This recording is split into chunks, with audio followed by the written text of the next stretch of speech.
ह्या संदर्भात महाराष्ट्राचं सरकार जे आहे,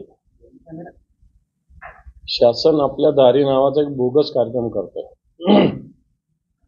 याच्यात एक जाहिरातबाजी, इव्हेंट मॅनेजमेंट आणि मुख्यमंत्री येऊन उपमुख्यमंत्री येऊन काय करतात तर म्हणे आम्ही संजय गांधी योजनेचं प्रमाणपत्र दिलं.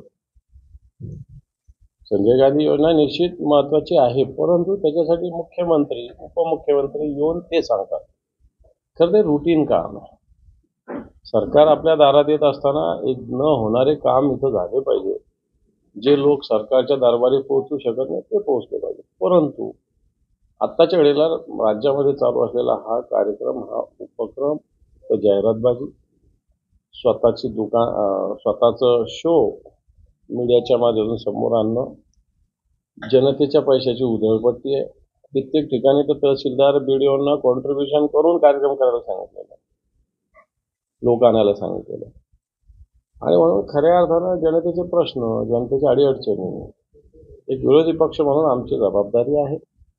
आणि म्हणून ह्या जाणून घेऊन ते सोडवण्यासाठी निश्चित या उपक्रमाला आम्ही सुरुवात केलेली आहे. सुरुवात आम्ही शिवालयातून मुंबईतून केली. आता बुलढाण्याला, संभाजीनगरला येणार काळात मग धुळ्याला आहे, पिंपरी चिंचवडला आहे, कोल्हापूर आहे, सिंधुदुर्ग आहे. या सगळ्या वेगवेगळ्या ठिकाणी या महाराष्ट्रात या महिनाभरात अशा पद्धतीने जनाधिकार, जो जनतेचं एक हक्काचं ठिकाण आहे, ते आम्ही देतो. आणि याला म्हणलं आम्ही शासन आपल्या दारी या नुसतीच बात करतात हे, परंतु खऱ्या अर्थानं शिवसेना जनतेला साथ देते. त्या हेतूनं आज बुलढाण्यामध्ये अशा पद्धतीनं जनाधिकार या जनता दरबाराचं आयोजन आम्ही केलेलं आहे.